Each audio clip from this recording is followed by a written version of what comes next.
जय हिंद एवरीवन। अगर आप पूरे भारत में किसी भी राज्य से हो, आप तैयारी कर रहे हो टी आर्मी एग्ज़ाम की, आपका सपना है टेरिटोरियल आर्मी में जाने का, तो प्यारे दोस्तों आज की क्लास आपके लिए रहने वाली है। तो 3000 प्लस वाली जो आपकी क्लास चल रही है, तो इस क्लास को आगे बढ़ाते हुए आज हम चल रहे हैं और आपका क्वेश्चन आ चुका है 251 नंबर का क्वेश्चन आपकी स्क्रीन पर है। 250 क्वेश्चन यहाँ पे हम कंप्लीट कर चुके हैं और जिसमें साथ में मैंने एक्सप्लेन आपको बहुत सारी चीज़ें एक्सप्लेन की है। तो एक वीडियो में हम 50 क्वेश्चन डिस्कस करते हैं, तो इस हिसाब से आपकी यहाँ पे 6 नंबर की क्लास ही रहने वाली है। चलिए दोस्तों वीडियो को स्टार्ट करते हैं और सारे क्वेश्चन इंपॉर्टेंट है जो भी आपको करा रहा हूँ। तो भाई यहाँ से आप अपनी जो है तैयारी बेस्ट कर सकते हैं। ऑल डिफेंस के लिए आपकी ये क्लास रहने वाली है। डिफेंस में किसी भी जगह आप एग्ज़ाम की, आर्मी, एयरफोर्स, नेवी के अंदर अपना आप साइंस का पोर्शन पढ़ रहे हो, तो यहाँ से आप अपनी तैयारी को बेस्ट कर सकते हो। यहाँ तक कि नॉर सेट में अगर आप नर्सिंग ऑफिसर का एग्ज़ाम है तो उसके लिए भी आपकी तैयारी परफेक्ट है। और रेलवे के लिए भी जो नर्सिंग की वैकेंसी आती है साइंस का पोर्शन, उसमें भी यहाँ से आप अपना कंप्लीट कर सकते हो। बताया मैंने, जो भी अच्छे लेवल की वैकेंसी होती है और जहाँ पे साइंस का पोर्शन पूछा जाता है, तो यहाँ से आप अपनी साइंस को कंप्लीट कर सकते हो। सबसे पहले तो सबसे जो भी भाई जुड़े हैं, तो आप सभी से एक ही रिक्वेस्ट है कि वीडियो आप जो देख रहे हो बस उनको प्रैक्टिस में लगातार करते रहना। मतलब अपनी जो है पुरानी वीडियो जो आ रही है, मेरी जो पहले आ चुकी है वीडियो, उनके साथ साथ में नई वीडियो के साथ साथ में उनकी भी प्रैक्टिस लगाते रहना और आपकी सिलेक्शन 100% होगा, कोई रोक नहीं सकता। सबसे पहला क्वेश्चन आपकी स्क्रीन पे है, पृथ्वी की आकृति पूछा है कैसी होती है। तो पृथ्वी की जो आकृति होती है भाई वो चपटी होती है और गोलाकार होती है, ऐसे गोलाकार की होती है, ठीक है। उसके बाद अगला क्वेश्चन है, सूर्य से पृथ्वी की औसत दूरी आपसे पूछी जाए कितनी बताओगे आप, तो ये 15 करोड़ किलोमीटर आप बता रहे होगे। यहाँ पे कितना, 15 करोड़ किलोमीटर आपको बतानी है। उसके बाद अगला क्वेश्चन है, पृथ्वी अपनी धुरी पर कितने समय में घूमती है। तो पृथ्वी जो है अपनी धुरी पर जो है वो 24 घंटों में घूमती है। भाई कितने, 24 घंटों में अगर आपसे पूछा जाए तो आप बता रहे होगे 24 घंटे। उसके बाद अगला क्वेश्चन है, ऋतुओं का कारण क्या है। ऋतुओं का कारण आपको बताना है। भाई जैसे ऋतु चेंज होती रहती है, कभी वर्षा ऋतु, कभी ग्रीष्म ऋतु रहती है, ठीक है। तो उसका कारण होता है पृथ्वी का झुकाव। पृथ्वी के झुकाव के कारण ही जो है ऋतुएं चेंज होती रहती है, इसका सबसे बड़ा कारण ये होता है, ठीक है। ये अलग अलग ऋतु चेंज होती है, तो शरद ऋतु आ गई, उसके बाद ग्रीष्म ऋतु आ गई, ग्रीष्म, उसके बाद आपकी जो है वर्षा ऋतु आ गई। ये सारा जो होता है वो पृथ्वी के झुकाव का ही होता है मेन। उसके बाद अगला क्वेश्चन है, सौरमंडल का सबसे बड़ा उपग्रह कौन सा हो जाएगा। सबसे बड़ा सौरमंडल का पूछा जाए तो आप बता रहे होगे गैमीमेड आपका जो है सौरमंडल का सबसे बड़ा उपग्रह हो जाएगा। तो यहाँ पे चीज़ एक्सप्लेन करने के लिए मैं आपको बहुत कुछ चीज़ें बताने वाला हूँ। तो सबसे पहले तो भाई आप जो यहाँ पे नोट करोगे वो नोट करना है आपको, सूर्य के सबसे निकट आपको पूछा जाए ग्रह कौन सा है। अगर आपको पूछा जाए सूर्य के निकट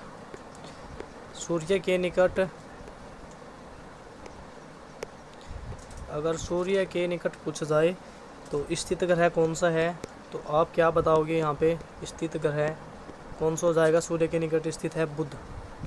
कौन सा हो जाएगा, ये हो जाएगा आपका यहाँ पे बुध हो जाएगा भाई, इसका राइट आंसर हो जाएगा बुध, ठीक है। अगला क्वेश्चन आपसे पूछा जाए तो यहाँ पे आपको बताना है सूर्य से सबसे दूर स्थित, ये निकट पूछा था यहाँ पे। उसके बाद पूछा जा रहा है आपसे कि दूर बताना है, दूर कौन सा है, दूर स्थित आपको बताना है कौन सा ग्रह है। तो दूर स्थित कौन सा ग्रह हो जाएगा भाई, ये दूर आपसे पूछा जाए तो आप बता रहे होगे वरुण ग्रह। क्या बताना है भाई, आपको वरुण बताना है, ठीक है। उसके बाद आपसे पूछा जाए, अगर आपसे पूछा जा रहा है सौरमंडल का सबसे छोटा ग्रह, तो भी आप क्या बताओगे, बुध। बुध जो है वो सबसे छोटा ग्रह है सौरमंडल का, ये छोटा ग्रह है, ये भी आपको याद रखना है, छोटा ग्रह भी है। इसके साथ साथ में आप इसको भी नोट करते हुए चलेंगे, ठीक है। अगर आपसे पूछा जाए अधिक वलयों वाला ग्रह, अगर आपसे पूछा जा रहा है, इम्पोर्टेंट लगा के करना, इम्पोर्टेंट क्वेश्चन है, सर्वाधिक या अधिक वलयों वाला ग्रह, वलयों वाला ग्रह, तो सर्वाधिक वलयों वाला ग्रह कौन सा हो जाएगा भाई। यहाँ पे अगर आपसे पूछा जा रहा है तो क्या राइट आंसर करोगे। अगर आपसे पूछा जा रहा है तो कौन सा जाएगा, वो हो जाएगा शनि। कौन सा हो जाएगा भाई, वो हो जाएगा शनि, ठीक है। तो ये जो मैंने आपको कराया ये सारे इंपॉर्टेंट है, बाकी इसमें बहुत सारी चीज़ें हैं।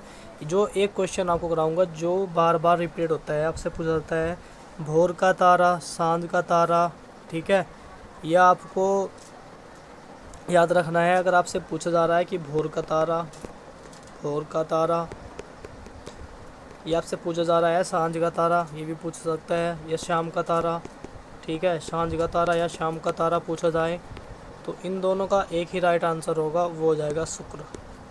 उन दोनों का एक ही राइट आंसर होगा, जो हो जाएगा शुक्र। ठीक है भाई, तो बिल्कुल आपको नोट कर लेना है। उसके बाद आगे बढ़ते हैं। ठीक है, अगला क्वेश्चन आपकी स्क्रीन पे, धूमकेतु किससे बने होते हैं? धूमकेतु कैसे बनते हैं? बर्फ़ होती है एक तो, और धूल के कण होती है, इनके दो ही इनके बने होते हैं। बर्फ़ और धूल के कण को बोलते हैं धूमकेतु। आकाश का नीला रंग क्यों दिखाई देता है? क्योंकि उसमें प्रकीर्णन के कारण जो है हमें ऐसा दिखाई देता है, होता है प्रकाश का प्रकीर्णन, इस वजह से जो है हमें वो दिखाई देता है। इंद्रधनुष कितने रंगों का होता है भाई? इंद्रधनुष होता है 7 रंगों का। ठीक है, और इसके ट्रिक भी होती है, विबज्योर, VIBGUR,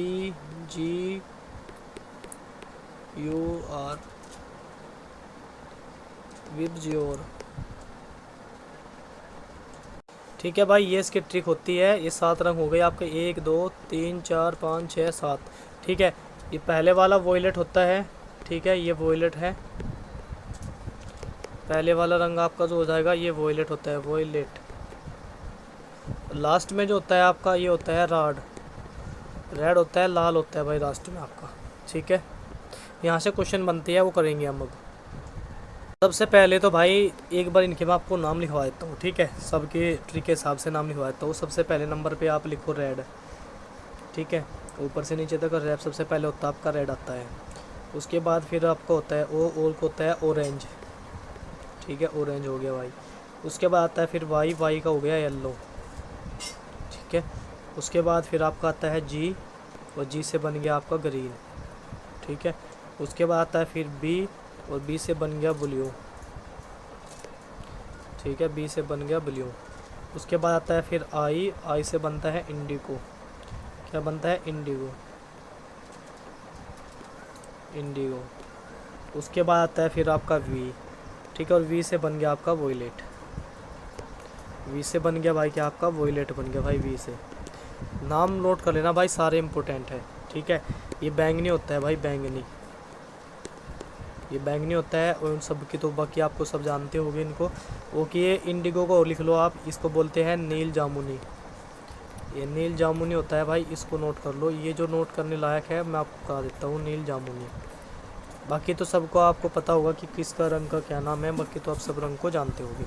तो यहाँ से क्वेश्चन हम निकालेंगे। सबसे पहले अगर आपसे क्वेश्चन होगा तो ये पूछा जाएगा, सबसे ज़्यादा किस रंग का अपवर्तनांक सबसे ज़्यादा होता है? किस रंग का अपवर्तनांक सर्वाधिक होता है? तो बैंगनी जो रंग होता है ना भाई, बैंगनी रंग का जो है ना अपवर्तनांक जो है ना वो सबसे ज़्यादा होता है। ठीक है, अगर आपसे पूछा जाए सबसे कम अपवर्तनांक किसका होता है भाई, वो लाल का होता है, रेड का होता है सबसे कम। अगर आपसे पूछा जाए वो हो जाएगा रेड कलर का हो जाएगा। ठीक है, उसके बाद यहाँ से अगर आपसे क्वेश्चन बनेगा, ये पूछा जाएगा आपसे कि प्राथमिक रंग बताना है कौन कौन से है। ये क्वेश्चन बहुत बार बनता है, प्राथमिक रंग कौन कौन से है, प्राथमिक रंग बताना है आपको कौन कौन से होते हैं भाई। क्वेश्चन आपसे ये बहुत बार रिपीट होता है, तो आपको बताना है लाल। आर्मी का फेवरेट क्वेश्चन है, लाल, हरा, नीला। ये मैंने जितनी बार एग्ज़ाम दिया नर्सिंग का, ये हर बार क्वेश्चन पूछा गया।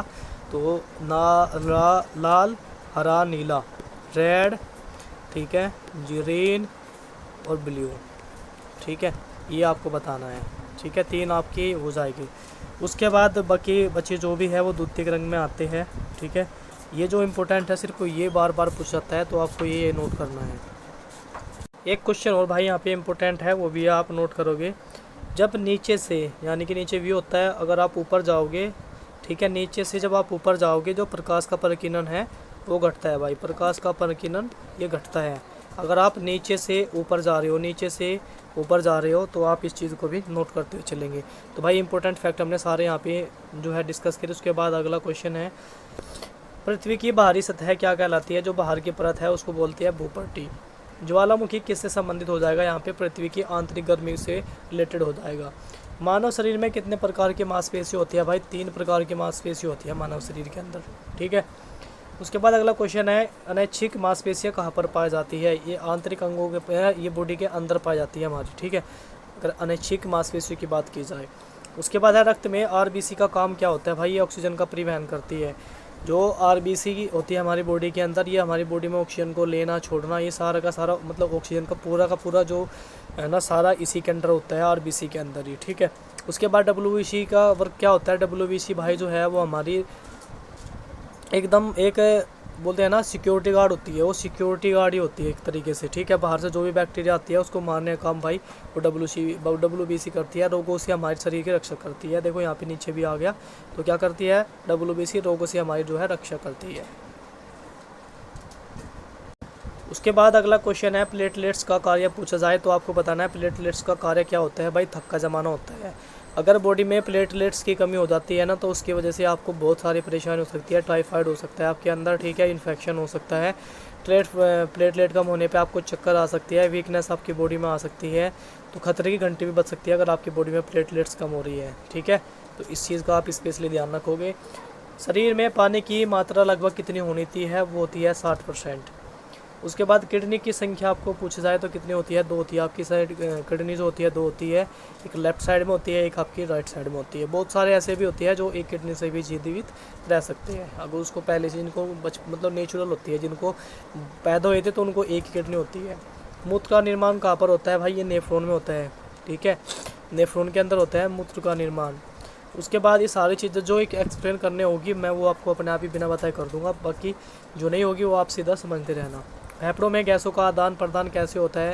ये फेफड़ों में जो आदान प्रदान होता है, एलियोवेली होती है, ट्यूब होती है, उसके कारण है फेफड़ों में जो है गैसों का आदान प्रदान होता रहता है। ठीक है, मनुष्य का वैज्ञानिक नाम होता है होमो सैपियंस।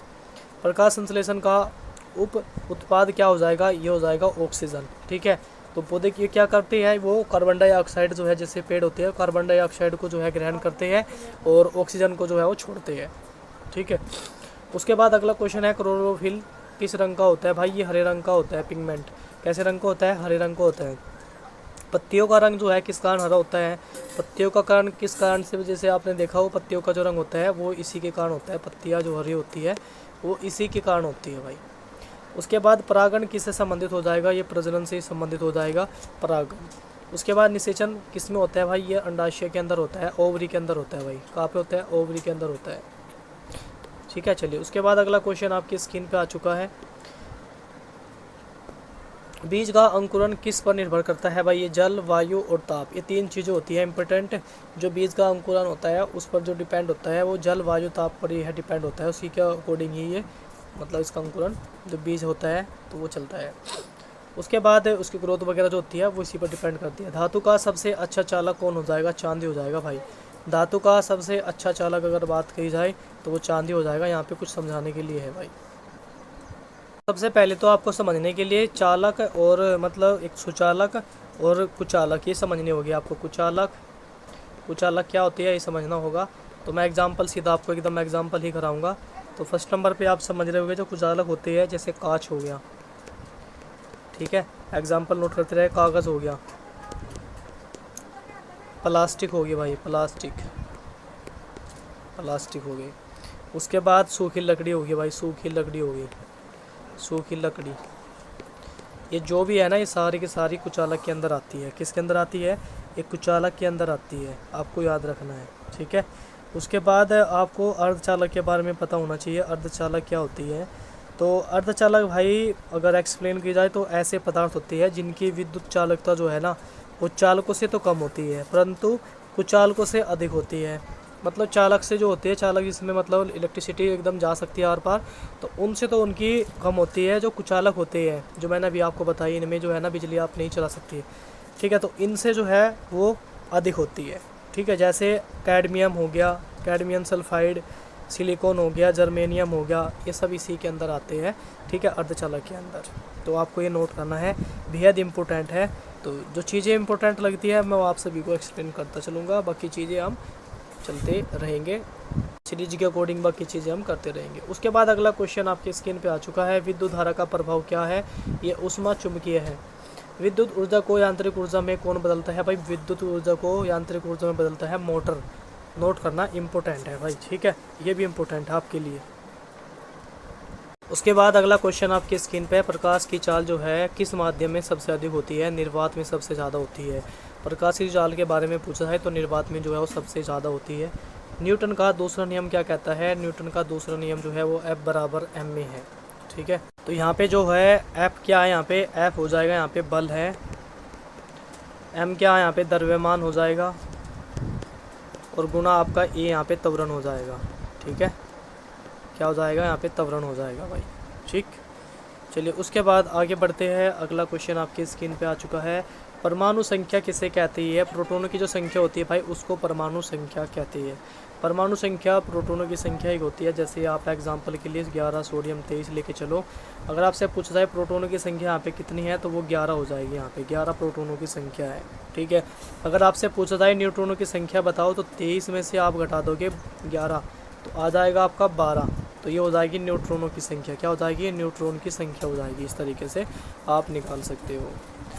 उसके बाद अगला क्वेश्चन है द्रव्यमान संख्या। अगर आपसे पूछा जाए द्रव्यमान संख्या क्या होती है तो प्रोटॉन प्लस न्यूट्रॉन आप जोड़ दोगे तो आपकी द्रव्यमान संख्या आ जाएगी। जैसे मैंने आपको भी बताया, तो आप इसको कैसे निकाल सकते हो, आप कैसे भी निकालना चाहो तो आप पर डिपेंड करता है। ठीक है, तो जैसे आप यहाँ पे लेके चलो कैल्शियम मान लो आप।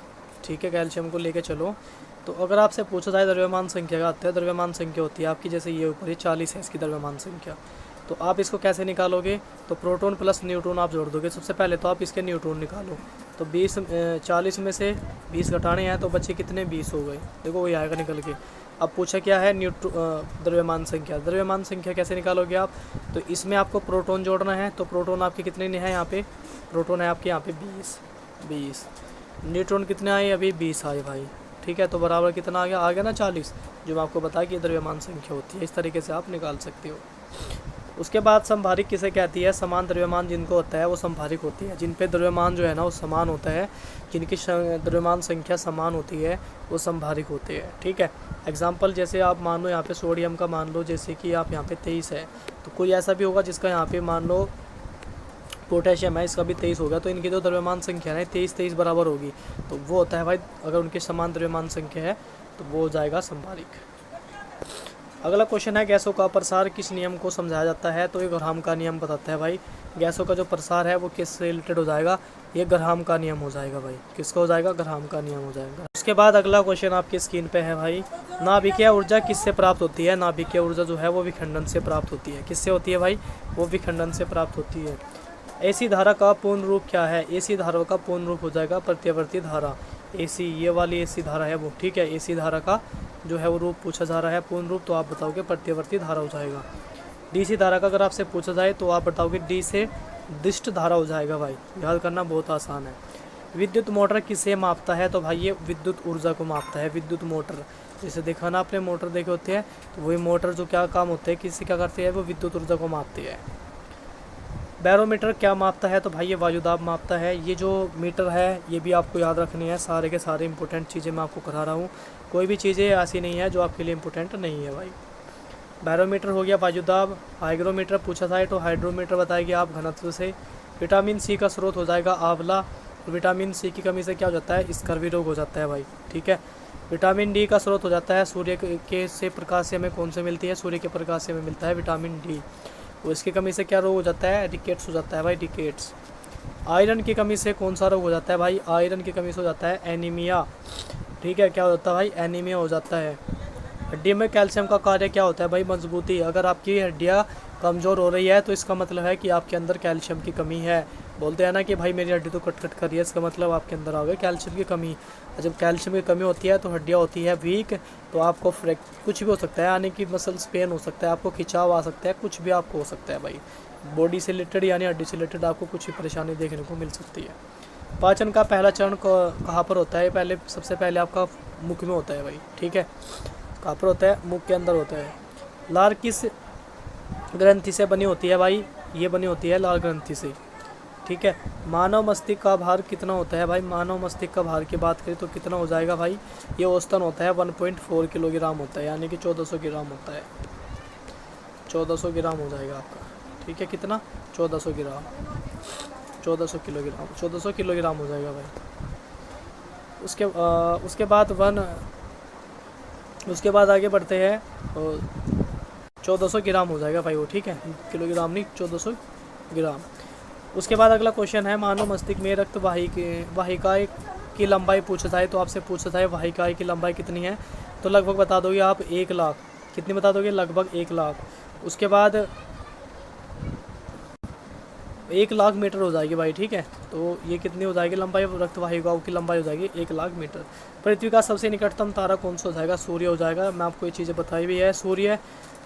सौर ऊर्जा किस प्रकार की ऊर्जा हो जाएगी? ये नवीकरणीय ऊर्जा हो जाएगी भाई। कैसे हो जाएगी? नवीकरणीय ऊर्जा हो जाएगी। प्यारे दोस्तों, पूरे यहाँ पे हमारे 300 क्वेश्चन कंप्लीट होते हैं। और कैसी लगी क्लास कमेंट करके जरूर बताना। जो भाई इन क्लास को ले रहा है तो उसकी तैयारी बहुत ज़बरदस्त होगी। जो फुल प्रैक्टिस सेट आते हैं उनको लगा के देखना, यहाँ से आप अपने सारे क्वेश्चन को लपेट दोगे। और जो बताया है एग्ज़ाम में अच्छे स्कोर करना है तो बिल्कुल आप कर सकते हो। तो चलिए दोस्तों, फिर मिलते हैं नेक्स्ट क्लास में। तब तक के लिए जय हिंद, जय भारत।